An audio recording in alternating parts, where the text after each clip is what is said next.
Non, mais je disais que j'étais sur un autre lien. Tu m'avais Oui. envoyé un autre lien. Ah, Non, d'accord. Bah, excuse-nous. non, c'est pas grave. Il est 31, on se laisse encore une minute Bien pour. sûr, bien sûr.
Bon, il est 8h33.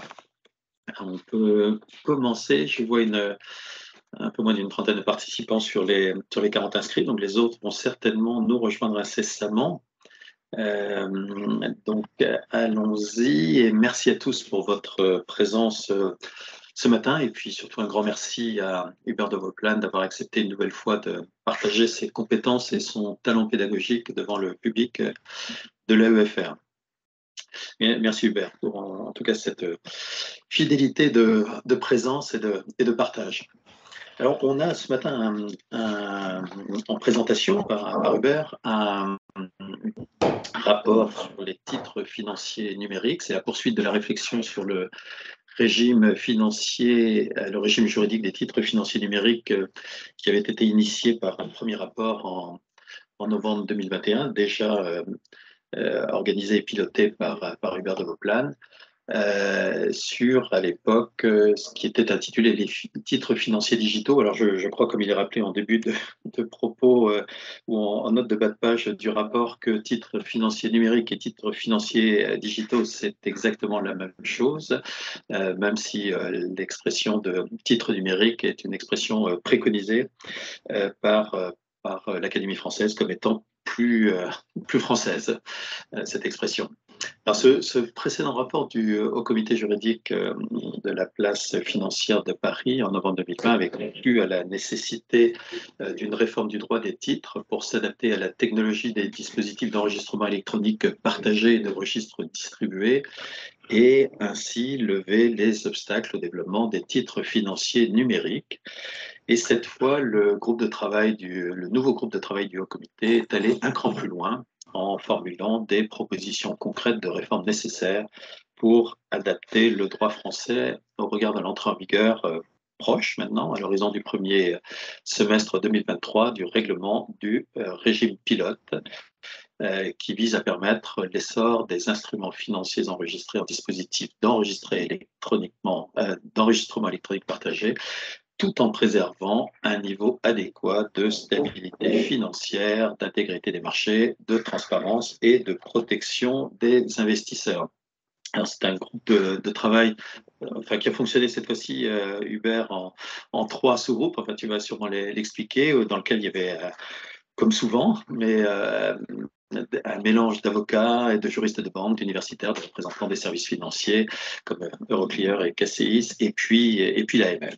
Voilà, donc c'est un rapport un petit peu technique, en réalité, enfin de technique juridique, et nous sommes ravis, Hubert, de pouvoir t'écouter sur ce sujet. Tu as devant toi, et j'aurais dû te le dire, là aussi un panel assez large d'avocats, d'universitaires, de collaborateurs issus de l'asset management, du conseil, les régulateurs, puisque les quatre composantes ESMA, Banque de France, ACPR et DG Trésor sont en principe dans le public, des banques et associations professionnelles et aussi start-up. Donc un beau mélange qui montre l'intérêt de ce sujet qui est d'essence très financière, mais d'application assez transversale. Donc, merci Hubert encore une fois pour ton partage de connaissances et d'expertise sur cette matière. Merci Michel, merci à tous. Donc je suis ravi d'exposer devant vous en tant que porte-voix, hein, parce que comme tout président de groupe de travail, le résultat de tout ceci, c'est un travail collectif et pas un travail individuel de ce rapport. Donc je vois qu'effectivement dans les participants, il y a non seulement une diversité des profils, mais sans doute aussi une diversité ou une hétérogénéité sur la connaissance de ces sujets. Donc c'est jamais facile d'être très pointu ou très général. On essaierait de naviguer entre les deux. J'ai reconnu quelques personnes qui me semblent être parfaitement au point sur ces questions-là. Donc voilà, j'essaierai de naviguer, mais j'essaierai non plus pas trop de rentrer dans le sous-détail de la virgule qui change et qui est pourtant importante dans tel ou tel texte.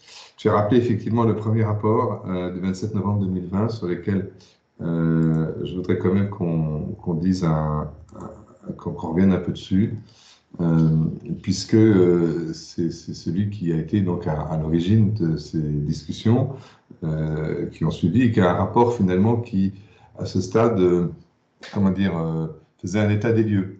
Il faisait un état des lieux en ce sens qu'il faisait une photographie de ce qu'il fallait entendre, et les juristes aiment bien, en termes de définition, par ce qu'on appelait effectivement titres financiers digitaux, qu'on a remplacé par titres financiers numériques, tu l'as bien rappelé. Et puis après, les modalités technologiques de l'émission et toute la question de la conservation, conservation des titres financiers numériques et du marché secondaire. Je ne m'étendrai pas sur ces derniers points, mais je voudrais qu'on revienne parce que je m'aperçois que dans les groupes de travail de place qui sont lancés, notamment par Europlace, il y aura peut-être un mot tout à l'heure, il reste encore cette confusion entre titres financiers numériques et puis actifs numériques. Et je pense que c'est vraiment important de bien faire la différence là-dessus. Bon, le premier rapport rappelle, et c'est important, puisque il y a quelques jours aussi, on m'avait demandé de faire une présentation à la conférence du droit privé de La Haye, qui réfléchit beaucoup à la mise en place d'un instrument juridique de droit international privé sur les actifs numériques, de rappeler l'évolution du cadre juridique français sur la notion de numérisation des actifs. Et je vais l'appeler comme ça, c'est-à-dire qu'il couvre à la fois les titres financiers numériques et à la fois les actifs numériques.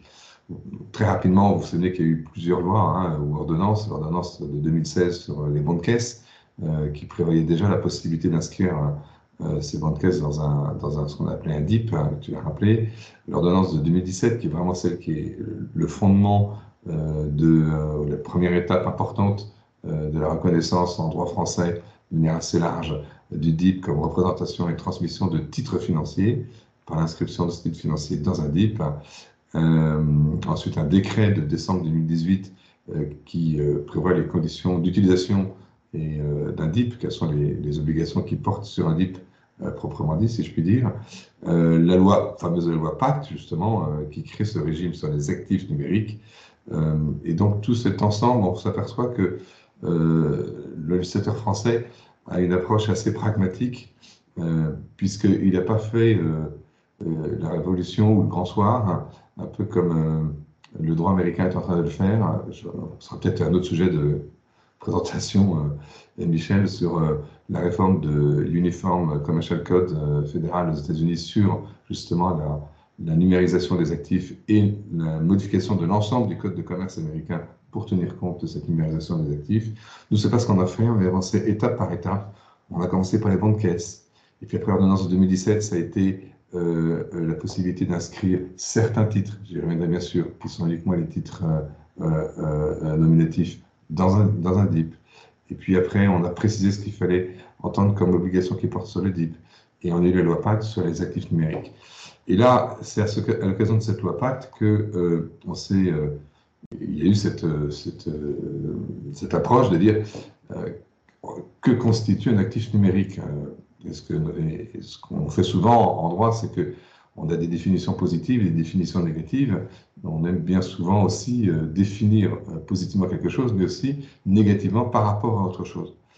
Et donc, une des premières réflexions qui a eu lieu, j'insiste un peu là-dessus parce que, encore une fois, c'est important de savoir après en quoi consiste le régime pilote et le deuxième rapport. Et donc, un actif numérique, vous en connaissez on en reparlera tout à l'heure, les deux dispositions du Code monétaire et financier qui les ont intégrées, mais un actif numérique n'est bien sûr pas un titre financier numérique. Un titre financier numérique, comme son nom l'indique, ça reste un titre financier. On l'appelle aussi parfois security token, c'est une expression qu'on essaye aujourd'hui de bannir, comme beaucoup de termes anglo-saxons, parce qu'ils ne reflètent pas suffisamment finement la réalité juridique qui existe en droit français. Donc, les titres financiers numériques sont des titres financiers. La seule chose, c'est qu'au lieu d'être inscrits en compte, ils sont inscrits dans un DIP, sur décision, dans le droit actuel, de l'émetteur. C'est ce qui va aussi être modifié. Finalement, ce qu'a fait l'ordonnance de 2017, c'est créer ce qu'on appelle une fiction juridique, ce qui n'a rien de négatif, hein, fiction juridique qui consiste à assimiler juridiquement le régime des titres porteurs financiers numériques au régime juridique des titres aux porteurs inscrits en compte. Donc cette notion d'équivalence entre l'inscription en compte et l'inscription dans un DIP, ce qui est prévu à l'article L211.3 alinéa 2 du Code monétaire et financier. Donc ce régime d'assimilation, il a été fait pourquoi? Parce que faut être franc, à l'époque, on ne savait pas très bien où on allait, où on marchait. Et encore une fois, les Américains ont une approche très différente. Ils ont créé depuis zéro, depuis une feuille blanche, un nouveau régime propre aux actifs numériques. Nous, on se dit, il existe une technologie. Cette technologie apporte des opportunités aussi bien en termes d'activité que de sécurité nouvelles. Le premier réflexe a été de dire en quoi cette technologie, ou plus exactement les titres qui répondent à cette technologie, sont-ils différents des autres titres? Il nous a semblé que justement, et c'est un point fondamental par rapport à d'autres travaux comme ceux du droit, aussi un autre sujet qui serait évoqué peut-être ultérieurement, pour nous, la substance l'emporte sur la forme. C'est-à-dire que ce n'est pas l'enveloppe qui importe, ce sont les caractéristiques qui déterminent la qualité de l'instrument. Donc un titre financier numérique, c'est pas parce qu'il est numérique qu'il n'en est pas moins titre financier. Un titre financier inscrit en compte, il reste un titre financier. Les deux sont des titres financiers. C'est la représentation du titre qui change, l'enveloppe, appelez ça comme vous voulez, mais les caractéristiques propres aux actions, aux obligations, aux parts d'OPC restent identiques. La représentation, c'est-à-dire le mode de circulation de ces titres, n'est pas le même, puisque la technologie sous-jacente est différente. Dans des titres financiers inscrits en compte, on a une comptabilité titre, que vous connaissez bien, une comptabilité en partie double, avec un actif, un passif, un débit, un crédit, et toute une série de règles qui s'imposent aux teneurs de compte en qualité de teneur de compte sur la tenue de compte de ces titres inscrits en compte, alors que dans les titres financiers numériques, on n'a pas de compte, puisque un DIP n'est pas un système comptable. Un DIP, c'est une suite d'inscriptions dans un registre, un petit peu comme finalement le registre des mouvements de titres. En matière de titres nominatifs, ce n'est qu'une suite d'inscriptions, et donc pas d'actifs, pas de passifs, pas de débit, pas de crédit, et que donc lorsque j'inscris un titre dans un DIP, je n'ai pas toute une comptabilité de titres qui s'applique, qui est propre au régime, encore une fois, des titres financiers inscrits en compte. C'est une autre logique qui prévaut, qui est le registre donc des registres décentralisés, mais je ne vais pas rentrer là-dedans. Donc le point vraiment important, c'est de considérer que, voilà, en France, on a donc deux représentations des titres financiers inscrits en compte ou inscrits dans un DIP. Et dans les deux cas, le régime du transfert de propriété est le même. C'est là où est intervenue cette fiction par l'ordonnance de 2017, c'est-à-dire que le transfert de propriété et la manière dont est rédigé les conditions du transfert de propriété à l'article L211-17-1 du Code monétaire et financier, eh bien, sont les mêmes dans un cas comme dans l'autre, puisqu'il est dit que le transfert de propriété des titres financiers résulte de l'inscription de ces titres au compte titre de l'acquéreur ou de l'inscription de ces titres au bénéfice de l'acquéreur dans un DIP. Donc, vous voyez, c'est bien l'inscription, que ce soit dans un DIP ou dans un compte titre, qui conduit à effectuer le transfert de propriété. Donc on a deux représentations de titres différentes, mais un régime juridique sous-jacent, notamment sur la protection du tiers acquéreur de bonne foi, sur le transfert de propriété, etc., qui sont les mêmes. Donc en 2017, on a été un peu fainéant, si vous voulez dire les choses un peu différemment, on a été un peu fainéant, on s'est dit, voilà, pour nous, il n'y a pas de nouveaux titres financiers, il y a des titres financiers qui sont représentés différemment. Une fois qu'on a dit ça, quand est arrivée la loi Pacte, c'est posé la question de savoir, très bien, mais qu'est-ce que c'est que ces actifs numériques par rapport aux titres financiers numériques? Titre financier tout court, parce que comme je vous l'ai dit, un titre financier numérique, ça reste un titre financier. Et c'est là où le choix a été fait d'avoir une définition négative en quelque sorte, puisque dans l'article L54-10-1 nouveau du Code monétaire et financier, qui parle des jetons, vous savez qu'il y a deux définitions dans les notions d'actifs numériques, c'est une notion négative, puisqu'on dit les jetons mentionnés à l'article machin, à l'exclusion de ceux remplissant les caractéristiques des instruments financiers mentionnés à l'article 211.1 et des bons de caisse. Donc on a cette définition qui est intéressante, puisque les jetons sont définis négativement par rapport aux instruments financiers et aux titres financiers, plus particulièrement, hors ce compris les bons de caisse, on va laisser de côté. Donc ce choix, il a été fort dès le départ, de dire, encore une fois, ce n'est pas la représentation qui détermine la substance.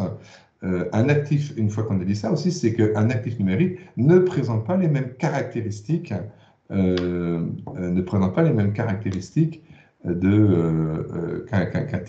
titre financier.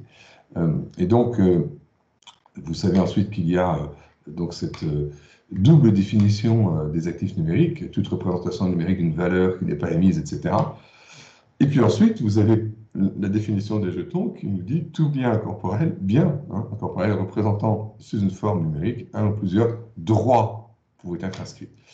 Et c'est la notion de droit qui peut être inscrit, qui aussi a conduit à de nombreuses discussions dans le groupe de travail de l'époque, de savoir, mais qu'est-ce que c'est que ce droit qui peut être inscrit, et notamment, est-ce que ce droit représente exclusivement une somme d'argent, ou est-ce que ça peut représenter autre chose qu'une somme d'argent,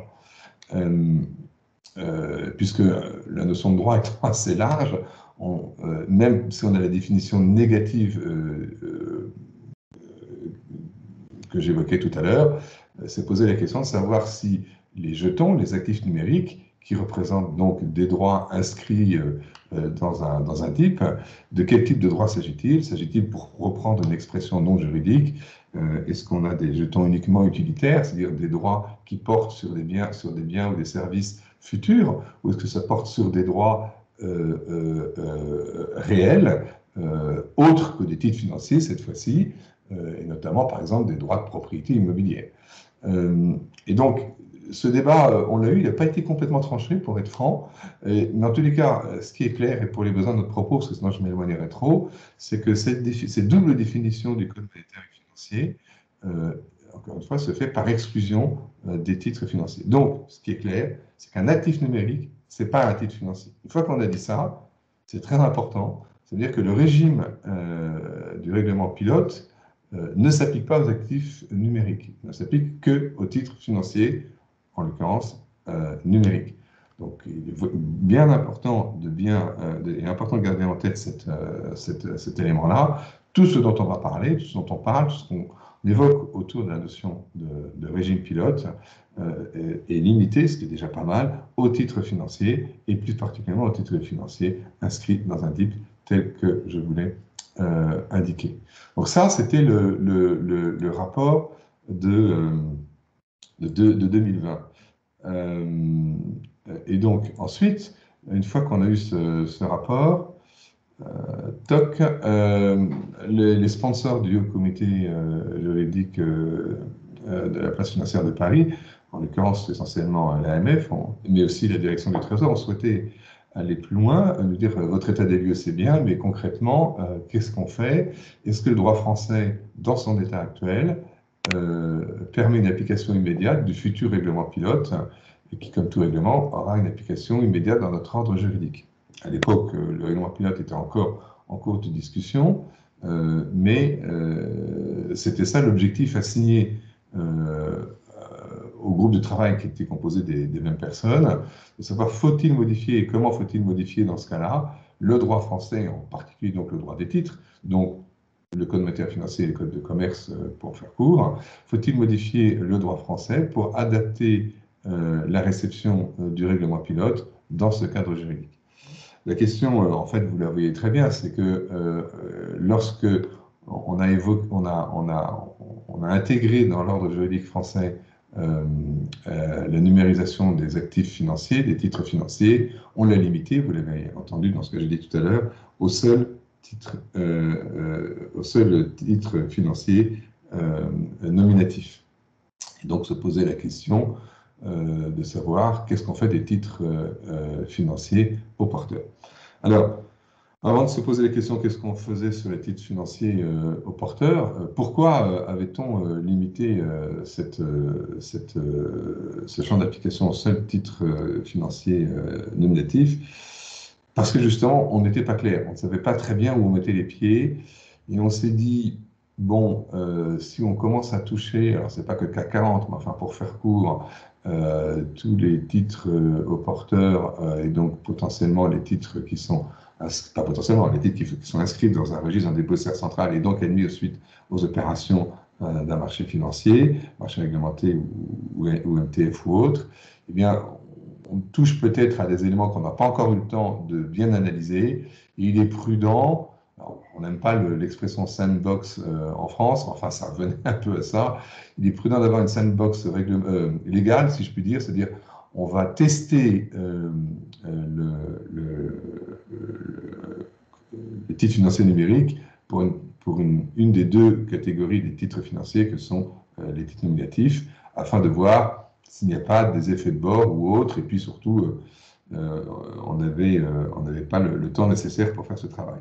Et ce temps nécessaire pour faire le travail, c'est le premier rapport et le deuxième rapport qui ont conduit, le rapport deuxième est un peu épais, à effectivement décortiquer l'ensemble des dispositions du Code de commerce et du Code monétaire et financier pour voir comment cette notion de titre financier numérique, dans le cadre du régime pilote, conduisait à modifier ces deux codes.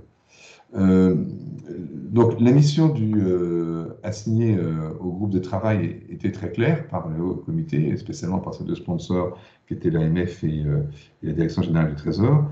Cette mission était dites-nous et proposez-nous les modifications qu'il sont nécessaires de faire pour que le régime pilote soit immédiatement applicable le jour de l'entrée en vigueur du régime pilote au sein de l'Union européenne.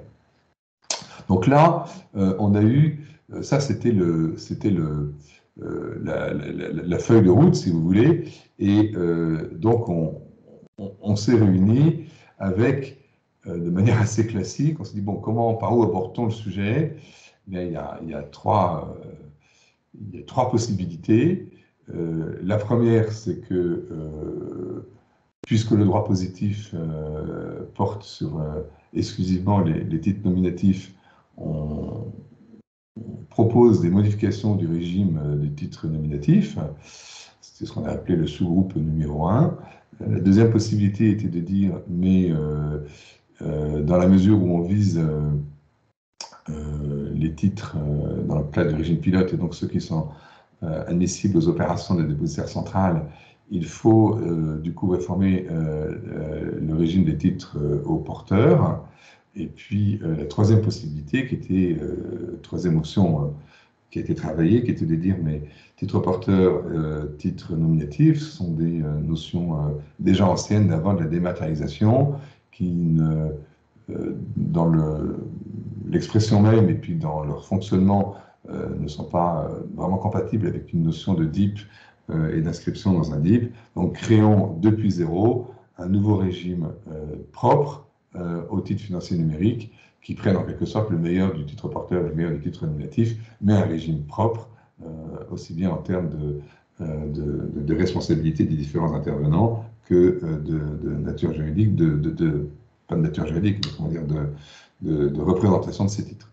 Donc voilà les trois groupes de travail qui ont été mis en place, qui ont travaillé en parallèle et qui ont tous tenu compte des impératifs suivants, encore une fois, prise en compte du régime pilote, prise en compte de la neutralité technologique, c'est-à-dire qu'on, tout comme dans le premier rapport et notamment dans le décret de 2018, il n'est pas demandé aux législateurs français de privilégier une technologie plutôt qu'une autre, c'est-à-dire une technologie de DIP, pour reprendre une expression anglaise, une blockchain privée, une blockchain publique, sous format Ethereum ou sous un autre format, ou ce que vous voulez. Donc la technologie doit rester neutre et l'approche réglementaire sur cette technologie doit rester neutre. C'est un principe qu'on retrouve dans tous les travaux ici et ailleurs étant UNIDROIT et la conférence en privé de la Haye, plus globalement dans d'autres instances, aussi comme UNCITRAL, CNUTSI, sur cette neutralité technologique. Voilà les deux grands principes qui ont guidé le groupe de travail. Alors, je vais passer très vite, puisque l'option a été étudiée mais écartée, donc ce n'est pas tellement la peine d'en parler, sur ce qu'on a appelé le sous-groupe numéro 1, c'est-à-dire la réforme du cadre actuel et sur la modification du régime des titres nominatifs. Ici, les objectifs étaient les suivants. Il fallait modifier à minima ce qui existait, toujours pris en compte du régime pilote, toujours la neutralité technologique. Mais pour faire court, le groupe de travail a recommandé de ne pas modifier le régime existant des titres nominatifs enregistrés dans un DIP, mais il recommande d'inclure dans le rapport du groupe de travail, ce qui a été fait, quelques paragraphes qui permettent d'expliciter les raisons pour lesquelles il a été considéré inutile d'apporter les modifications et de rappeler les qualités et la souplesse, je lis la partie, de souplesse, de flexibilité que présente le régime actuel. Bon, pour faire un peu court, on s'est dit que la forme nominative des titres, telle qu'elle fonctionnait par assimilation, en tous les cas, avec les titres financiers inscrits en compte, était plutôt satisfaisante. Bien sûr que certains pouvaient dire on a peut-être un besoin de plus grande clarté sur le régime de responsabilité de l'émetteur dans le cadre de la tenue du registre ou autre, mais là aussi, le groupe de travail considérait que le régime actuel sur ce point particulier de la responsabilité de l'émetteur qui permet une grande souplesse, puisque finalement, les dispositions impératives sont relativement limitées. Tout ceci fonctionnait plutôt bien et qu'il n'y avait pas de raison de revenir là-dessus. Et plus fondamentalement, la forme nominative, c'est pas celle qu'on trouve la plupart du temps dans les dépositaires centraux et sur les marchés réglementés. Donc, cette option a été assez vite écartée, donc j'en parle pas trop. Et il reste deux options, celle qui consiste donc à modifier le régime des titres financiers, enfin la forme au porteur, pour être plus précise, et l'autre option depuis zéro. Alors, avant de rentrer un peu dans le détail de ces deux options,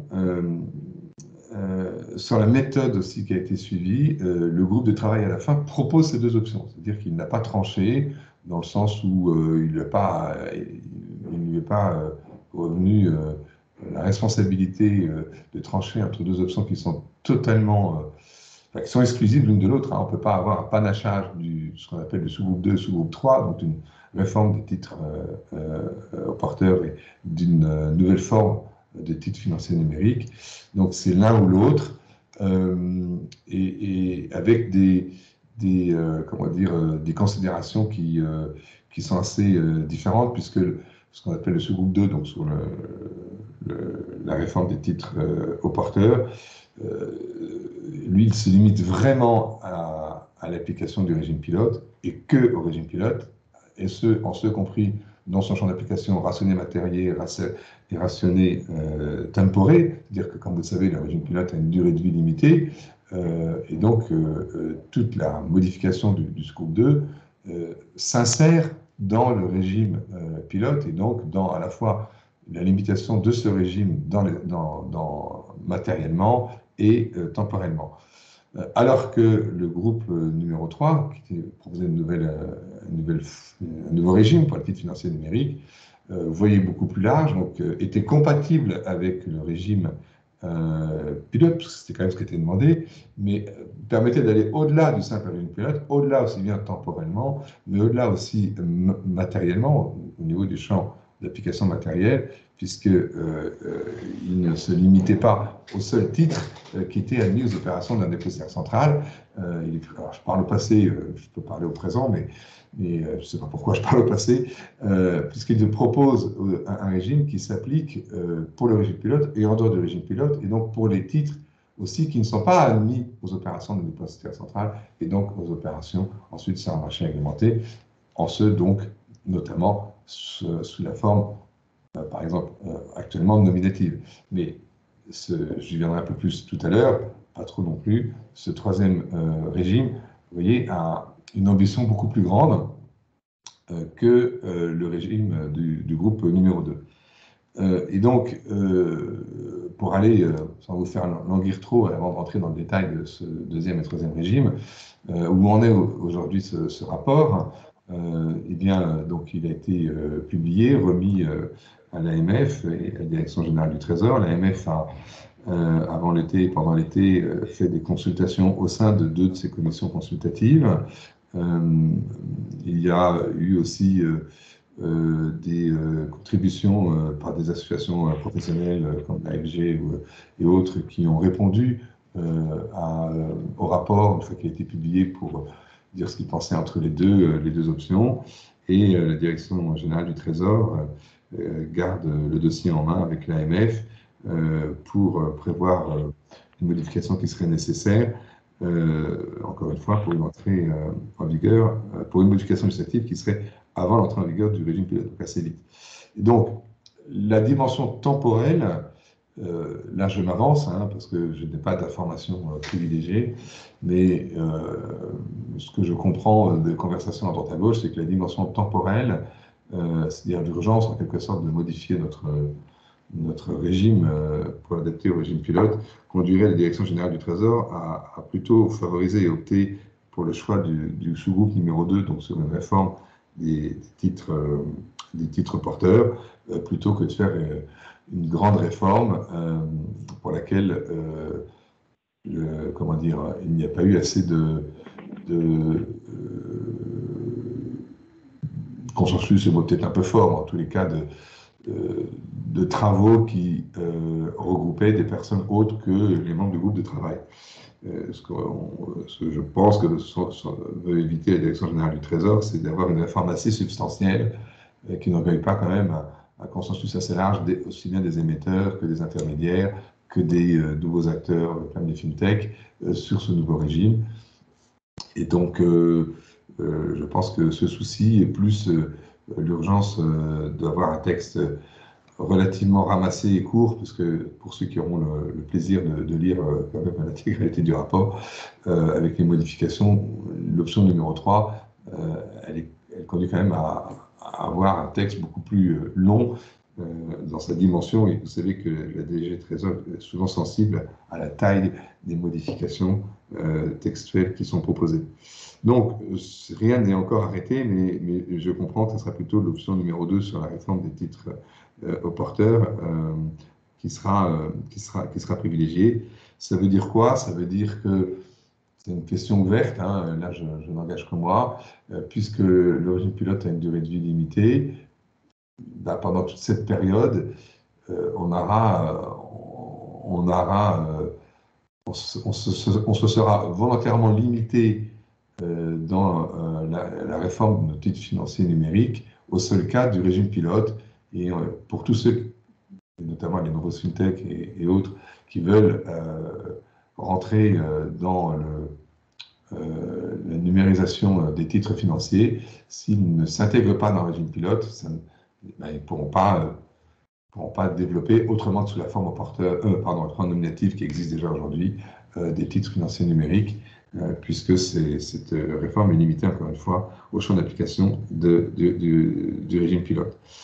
Ce que je veux dire par là, c'est que, vous le sentez dans mes propos, je trouve ça un petit peu dommage quelque part, à un moment où les Américains, par exemple, je parle souvent des Américains parce que c'est quand même eux qui, en matière de titres aussi, avec l'article 8 du UCC, il y a une vingtaine d'années, avec la création d'un nouveau concept qui est le Securities Entitlement, qui est quelque chose qui est complètement nouveau et qui intègre à la fois du droit des biens et des droits personnels à propos de titres inscrits en compte. Ils ont créé un nouveau régime qui a fait assez largement, enfin qui a été assez connu et réutilisé dans d'autres systèmes juridiques.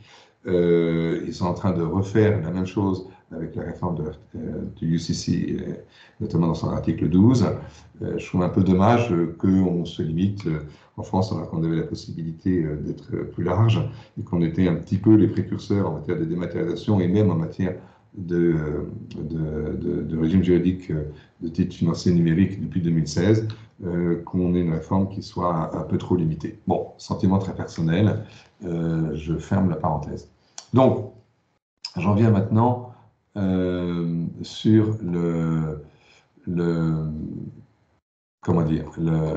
groupe numéro 2 et la possibilité pour les titres numériques de revêtir la forme au porteur. Donc ici, le groupe, il a travaillé sur une adaptation du régime actuel des titres porteurs aux dispositions du régime pilote. Donc, la première chose que ça veut dire qu'on reste avec cette distinction titre porteur, titre nominatif, contrairement à l'option numéro 3. C'est-à-dire on reste avec, comme on voit dans le Code de commerce, la forme des titres. Les titres peuvent revêtir la forme au porteur, la forme du titre nominatif, et tout ce qui s'ensuit, c'est-à-dire qui est le teneur de compte. Tout ceci ne change pas. Hein, il faut l'adapter, mais le principe ne change pas. Donc les modifications qui sont proposées pour les titres numériques au regard du régime pilote s'inscrivent dans le cadre du régime juridique des titres au porteur. Donc on a, je rappelle, hein, les titres au porteur, c'est une théorie des ensembles finalement. On a les titres financiers inscrits en compte, les titres financiers inscrits dans un registre DIP. Aujourd'hui, les titres financiers inscrits en compte, ils prennent la forme au porteur nominatif. Les titres financiers inscrits dans un DIP, ils prennent uniquement la forme de titre nominatif. Demain, ils prendront la forme de titre nominatif et de titre porteur. Et de la même manière que pour les titres financiers inscrits dans un DIP sous la forme nominative, il y a un renvoi au régime des titres financiers inscrits en compte nominatif, il y a ce renvoi. Ben, de la même manière, pour les titres financiers numériques au porteur, il y a un renvoi au régime de titre porteur inscrit en compte, sauf modification nécessaire, et c'est ces modifications dont je vais vous parler, sauf modification nécessaire pour les besoins du régime pilote. Donc, derrière considération un peu de théorie des ensembles, dans les discussions qu'on a eues dans le groupe de travail, est ressortie aussi l'idée, et que je trouve assez intéressante, si je pouvais illustrer ça par un peu le combat des anciens et des modernes. Et les anciens et les modernes, ce n'est pas une question de génération, croyez-moi, c'est juste une question de manière d'appréhender le sujet. Entre ceux, voilà, et ceux sont aussi bien des personnes que des institutions qui estiment qu'il est plus confortable au sens de sécurité juridique de faire une modification qui s'inscrit dans un régime juridique bien établi, bien connu, avec une jurisprudence déjà ancienne, en l'occurrence celle sur les titres porteurs. Et puis ceux qui pensent au contraire que, ma foi, cette jurisprudence, elle s'inscrit dans une histoire, dans une forme de titre, dans une technologie qui est différente et qu'il vaudrait mieux réécrire l'histoire. Donc on a eu dans tous ces débats, vraiment, la querelle des anciens et des modernes, mais elle s'est bien terminée, je vous rassure. Mais on sent ça vraiment dans les débats. Et l'idée dans le groupe numéro 2, est notamment dire, ne vous inquiétez pas, dormez tranquillement, l'essentiel de la modification législative proposée s'inscrit dans un cadre connu, qui est le cadre des titres financiers aux porteurs inscrits en compte, sauf les exceptions qu'on va évoquer. Alors,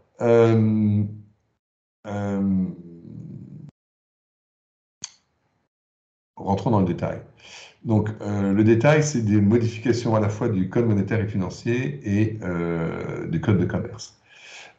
S'agissant du code monétaire et financier, la première proposition de modification consiste à donner la possibilité d'inscrire dans un DIP les titres porteurs. Parce que je vous ai rappelé que l'ordonnance de 2017 ne prévoyait que cette possibilité pour les titres nominatifs. Et donc, il est donc proposé de modifier l'article 211-7, celui que j'avais déjà évoqué tout à l'heure, qui distingue donc les deux modes d'inscription en compte, j'en ai déjà parlé, et donc de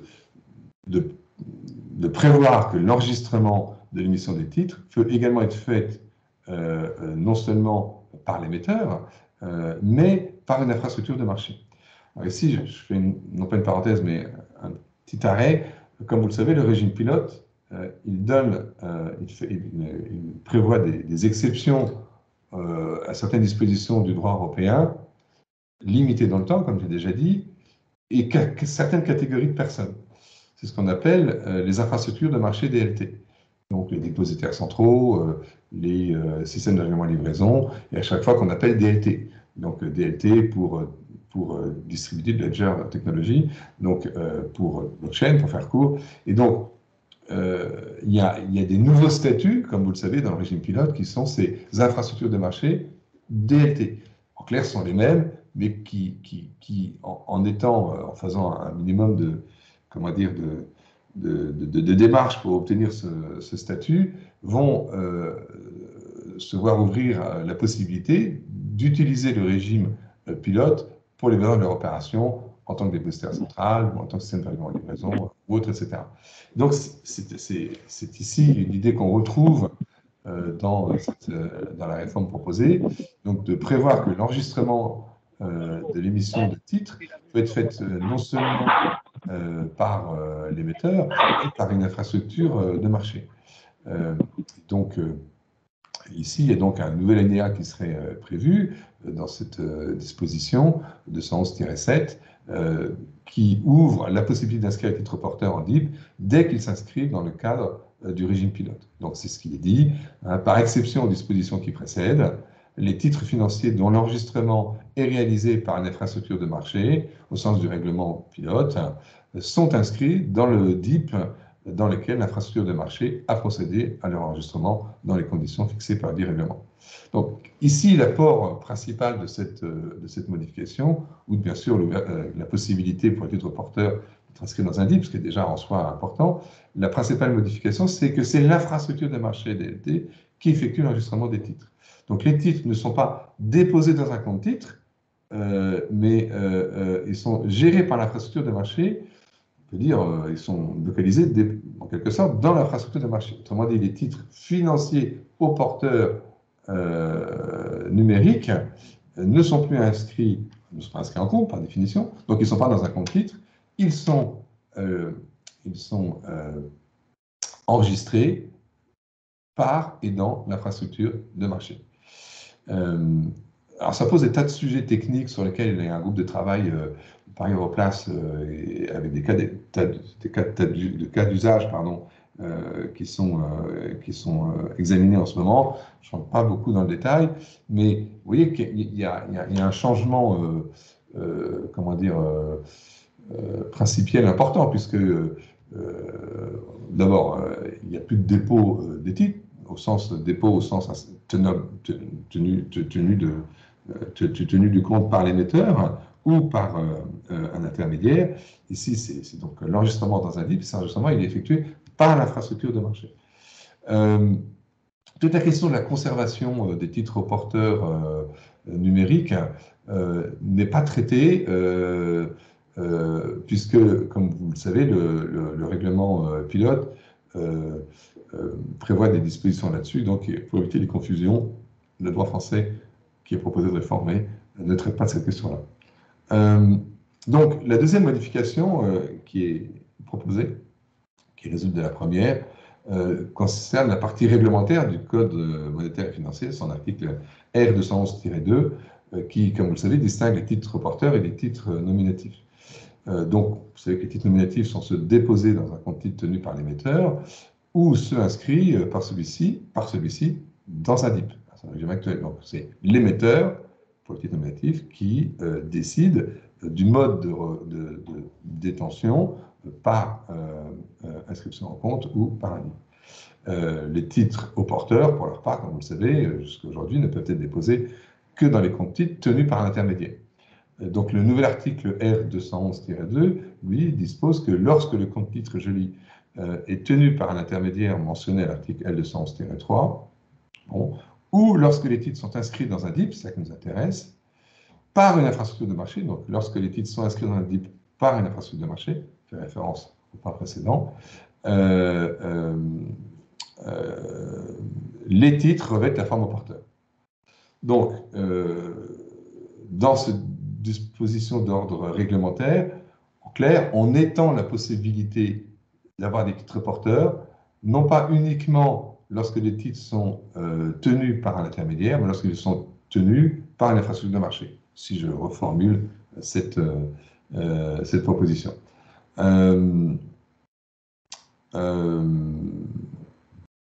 Bon, je vous passe sur la partie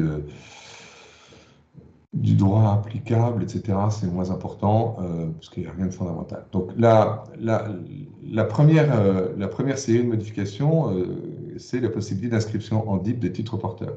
La deuxième série de modifications, c'est l'intermédiation des titres porteurs qui sont inscrits dans un DIP. Ici, c'est la notion d'intermédiaire inscrit. Dans quelle mesure on étend le régime de l'intermédiaire inscrit ou non au titre porteur dans un DIP. Donc, ce qu'il est proposé, c'est que l'administration des titres financiers est la solution à préconiser, c'est-à-dire que plutôt que comment dire, d'avoir une assimilation complète ici, il est proposé, je vous lis l'article, de dire, en modifiant l'article R211-4 du Code monétaire financier, un propriétaire de titre financier au porteur inscrit dans un DIP peut charger un intermédiaire inscrit ou une infrastructure de marché à détenir les moyens d'accès à ces titres. Vous voyez, on étend aux infrastructures de marché le régime de l'intermédiaire inscrit. Donc, les infrastructures de marché peuvent jouer le rôle de l'intermédiaire inscrit. Vous connaissez ce régime.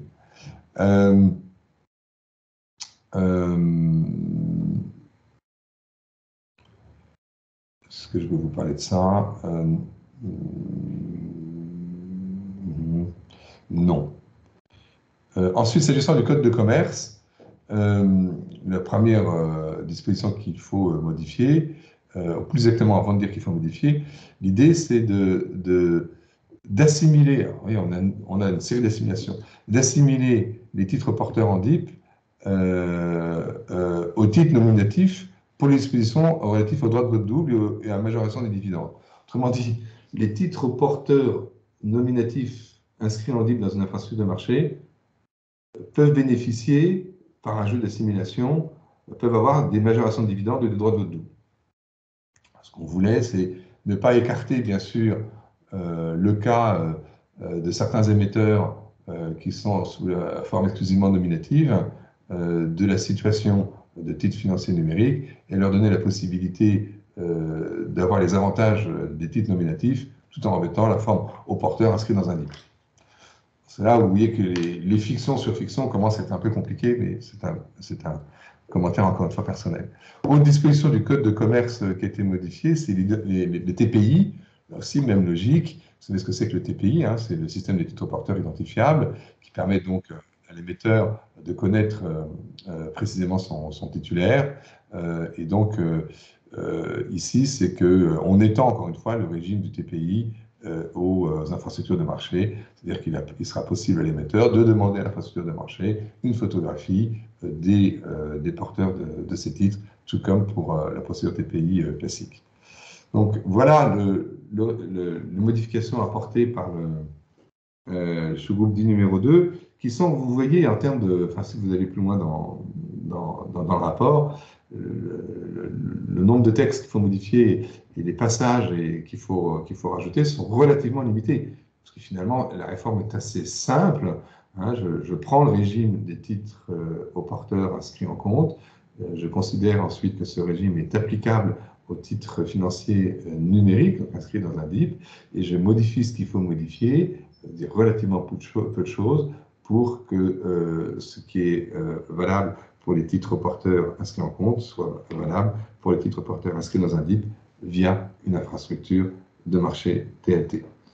Donc vous voyez, le champ limité, et tel n'est absolument pas le cas du sous-groupe numéro 3 avec sa réforme plus large.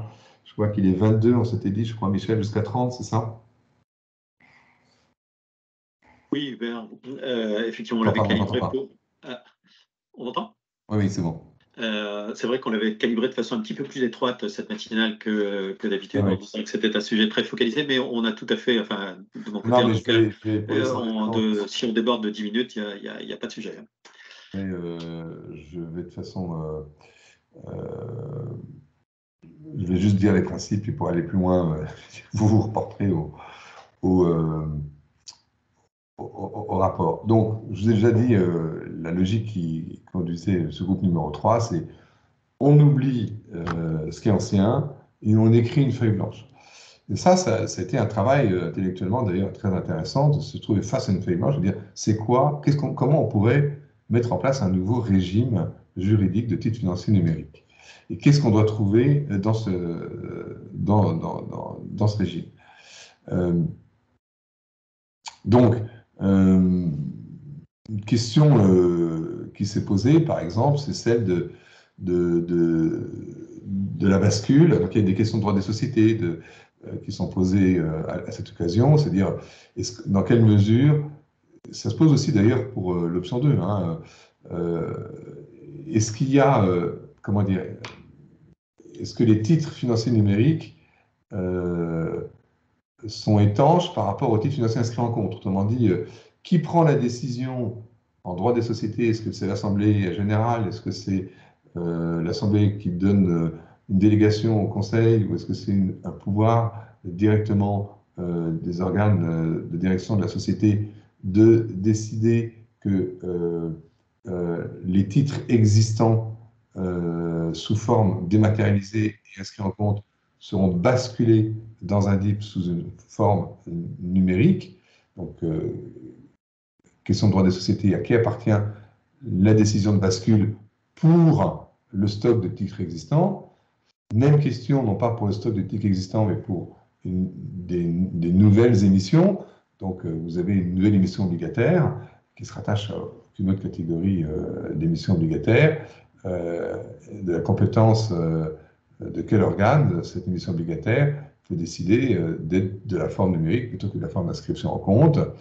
Et derrière ces deux questions, une autre question, est-ce qu'il est possible et comment serait-il possible de prévoir une conversion à rebours, c'est-à-dire que ce qui a été transféré, converti d'inscription en compte en titre financier numérique, peut-il être reconverti, retransféré sous une forme d'inscription en compte, à la demande de qui, sous quelles conditions de quorum. Bon, oui, un certain nombre de conditions de discussion autour du droit de société pour lesquelles il y a eu, non pas une absence de consensus, mais en tous les cas, les spécialistes de droit de société qui sont autour de la table, vous imaginez, la question c'est est-ce que je touche un droit personnel ou autre, est-ce que j'ai besoin de l'unanimité finalement des porteurs, ou est-ce que c'est peut-être une décision prise à une majorité qualifiée ou non qualifiée. Donc ça, c'est des questions qui ont agité beaucoup le groupe de travail.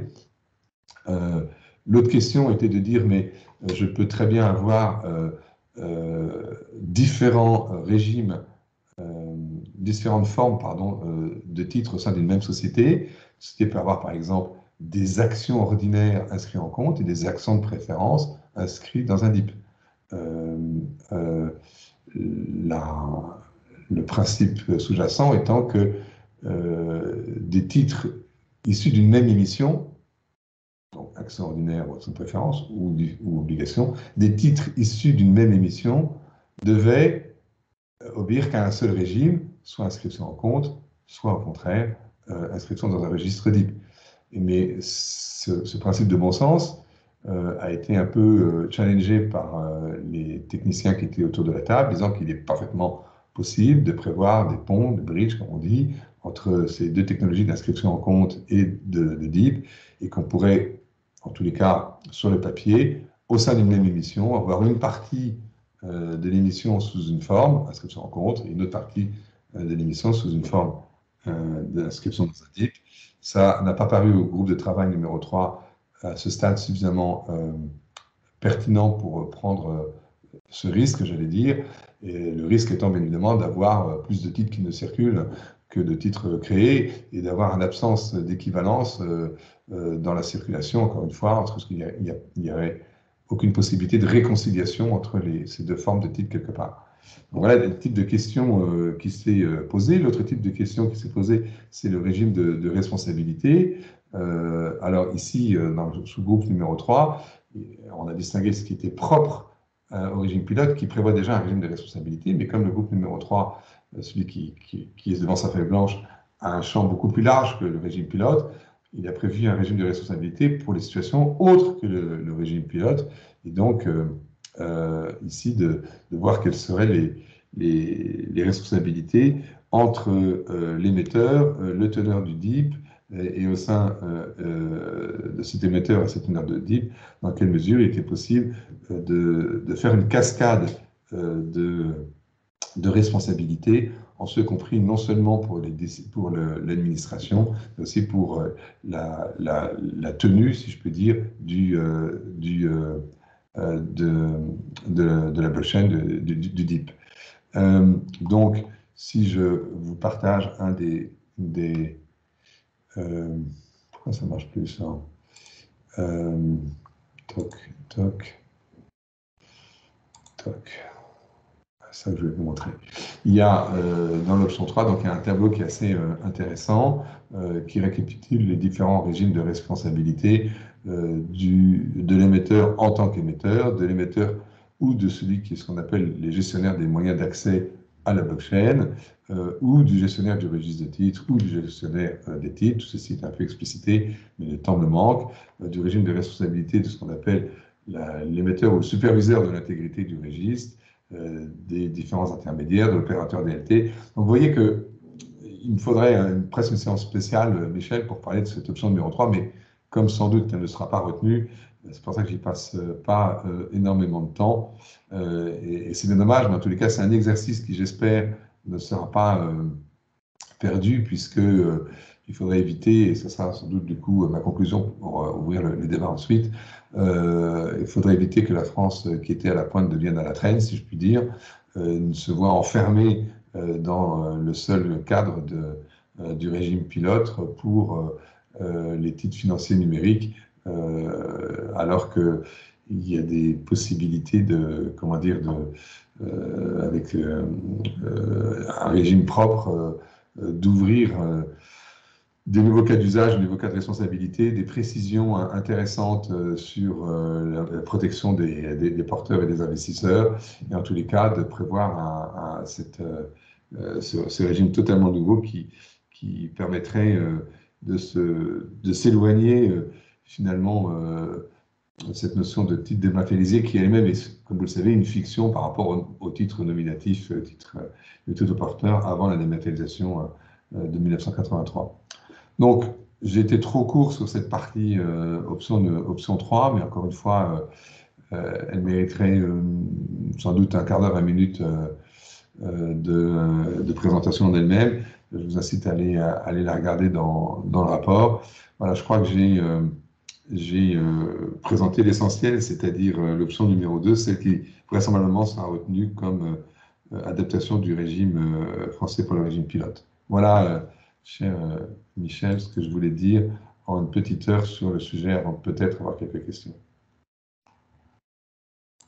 Merci Hubert, merci pour cette présentation encore une fois très pédagogique. Il est plus facile, après ton exposé naturellement, de lire le rapport qui demande un petit peu de s'accrocher. Sinon, quand on ne baigne pas quotidiennement dans ce domaine-là, mais en tout cas, vraiment, ça a été très clairement exposé, cette alternative entre rendre possible pour les titres numériques de revêtir la forme de porteur et puis ce qui aurait pu être plus ambitieux de créer un nouveau régime. Je comprends bien que tu anticipes un choix du Trésor ou de l'AMF pour la version numéro 2.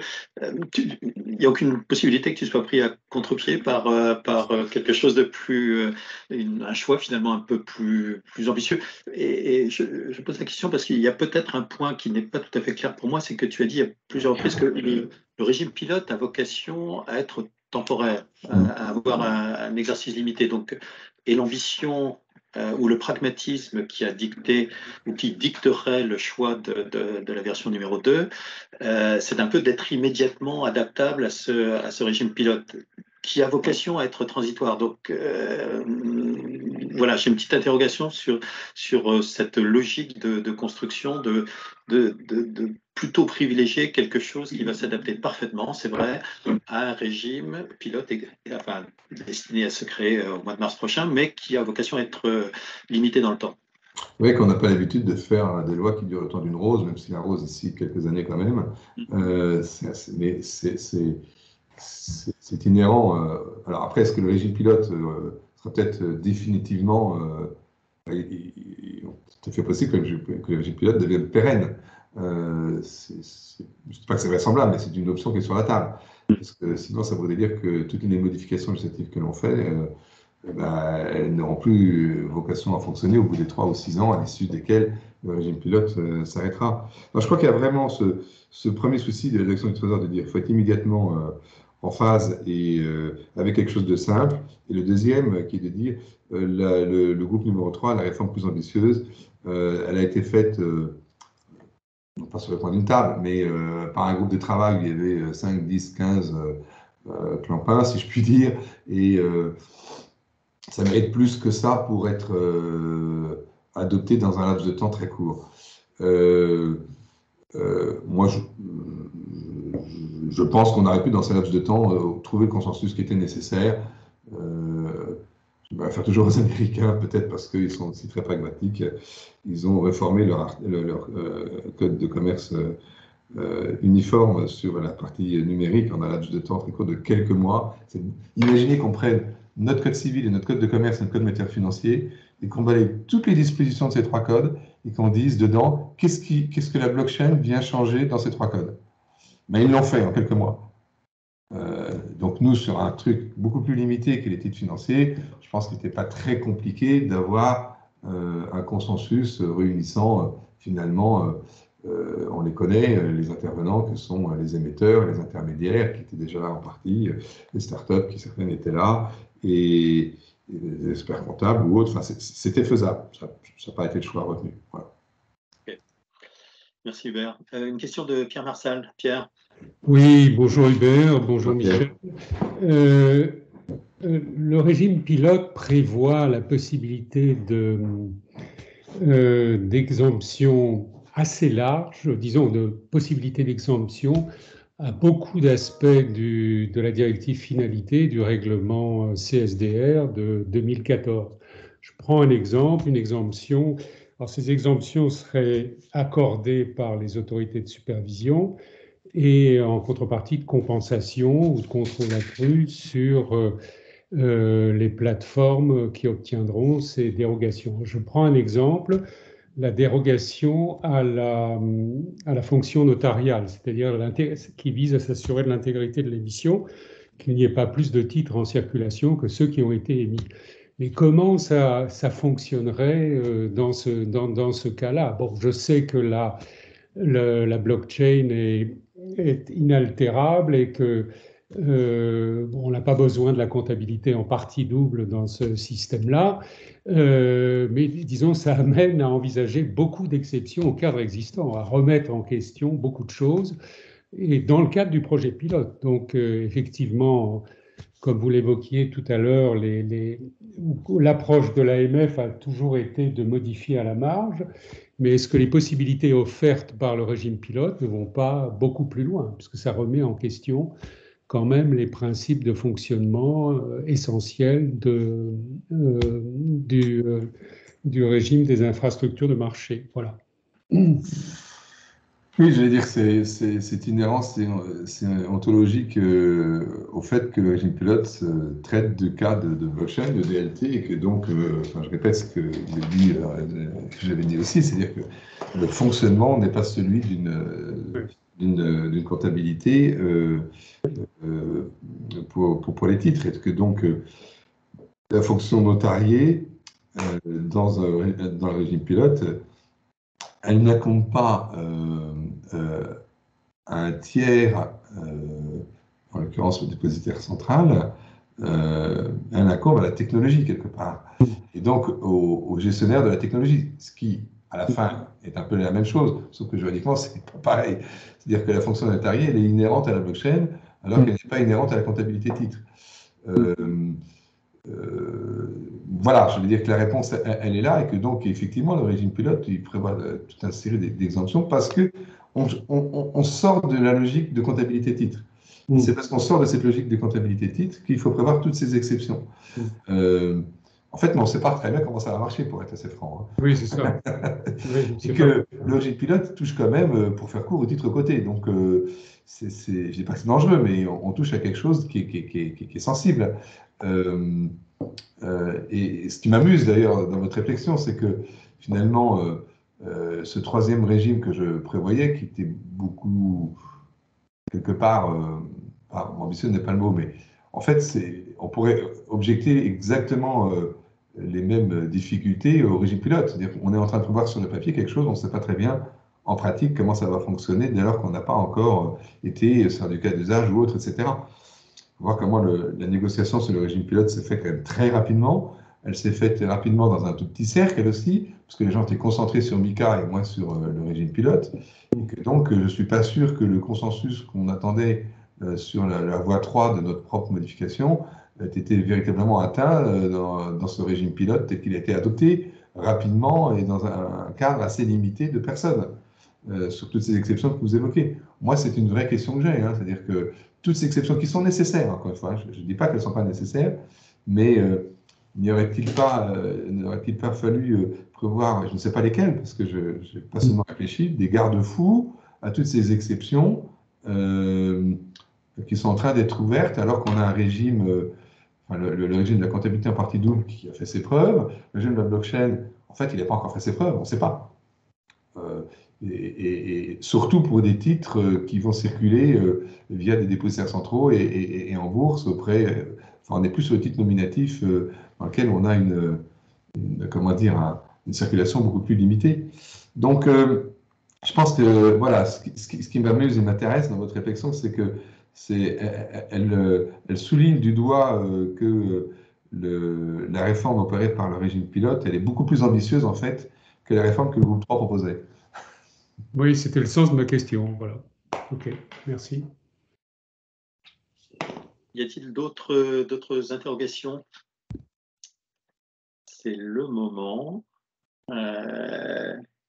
Hubert, tu mentionnais tout à l'heure des réflexions organisées chez Paris Europlace sur les cas d'usage, notamment. Est-ce que tu veux peut-être en dire un mot additionnel? Ah oui, j'ai peut-être prévu quelque chose. Attendez. Mais voilà. À moins qu'Olivier Vignat, qui est en ligne, puisse commenter, Olivier? Non, pas spécialement. Alors, donc, il y a un groupe de travail, effectivement, d'Europlace je ne sais pas pourquoi c'est en anglais, mais voilà, qui traite du régime pilote et des nouvelles infrastructures. Vous connaissez, hein, donc sur les MTF, les dépositaires centraux et les systèmes d'avion en livraison, donc, et qui ensuite s'interroge sur les modifications substantielles ou non qui vont être apportées par ce régime pilote. Donc voilà, vous avez tout donc différents groupes de travail qui ont été mis en place pour, avec des cas d'usage, encore une fois, qui sont discutés pour notamment vérifier le point que disait Pierre tout à l'heure, est-ce que tout ceci va bien fonctionner finalement? Bon, voilà, donc ceux ça intéresse, ils peuvent rejoindre ou interroger Olivier pour rejoindre le groupe de Paris Europlace avec tous ces sous-groupes que j'évoquais ici. Pas l'objet d'en parler ici, mais c'est un groupe qui a démarré pendant l'été et qui va travailler jusqu'à la fin de l'année, c'est-à-dire la mise en œuvre effective du régime pilote. Okay, merci Hubert. D'autres interrogations?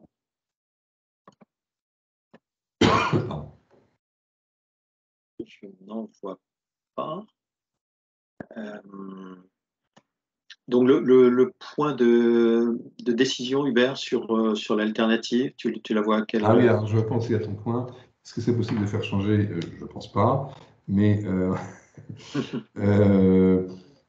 moi, ce que je souhaiterais, là, c'est encore une fois personnel, hein, je ne parle plus au nom du Haut Comité ni de la présidence que j'assurais, c'est que se fasse remonter à l'AMF et à la Direction générale du Trésor qu'il ne faut pas enterrer, pas forcément les propositions du groupe numéro 3, mais l'idée d'une réforme plus substantielle sur le droit des titres financiers et qu'on n'attende pas 6 ans, enfin 2 fois 3 ans à la fin du régime pilote, parce qu'on sera vraiment en retard par rapport à nos petits camarades luxembourgeois, allemands ou autres, etc.